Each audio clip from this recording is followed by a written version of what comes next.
বাংলায় দুর্নীতি আসছে সে কথা আছে, সে কথা উনি কি বলবে, সে কথা বাংলার মানুষ বলছে। বাংলায় অত্যাচার আছে, বাংলায় দুর্নীতি আছে, বাংলায় খুন আছে, বাংলায় রাহাজানি আছে। অমিত শাহকে কমসে কম একবার আরজিকর কাণ্ডের যে পরিবারটা ধ্বংস হয়ে গেল সেই পরিবারের কাছে গেলে তো পারতো, ভালো লাগতো।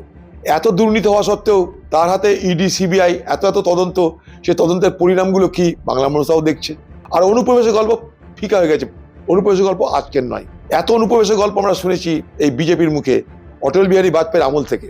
মাঝখানে মমতা ব্যানার্জি ধুমো দিল অনুপ্রবেশকারীকে কেন্দ্র করে পার্লামেন্টে, তার থেকে বিজেপি আরো শিখে নিল অনুপ্রবেশকারী হতে পারে। অনুপ্রবেশ অস্বীকার করছি না, সেগুলো ধরার ব্যবস্থা কোথায় হলো?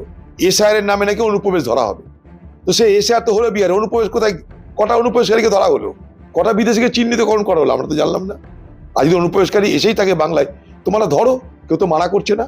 এই বাংলায় অনুপ্রবেশকারীদের জন্য সব ব্যবস্থা আছে, পাসপোর্ট আছে, ভোটার আছে, রেশন কার্ড আছে, ঘর আছে, বাড়ি আছে, পার্টি আছে, পঞ্চায়েত আছে, সব আছে। কে কাকে ঠেকাবে? বর্ডার খোলা, ভিতরে প্রবেশ করে সেখানেও খোলা, দুটোই খোলা বাজার। কে কাকে আটকায় বলুন? কে কার জন্য কি করবে? অতএব মুখে বাতেলা না করে কাজ করে দেখাও, ভাষণ নয়, রেশনে প্রমাণ দাও।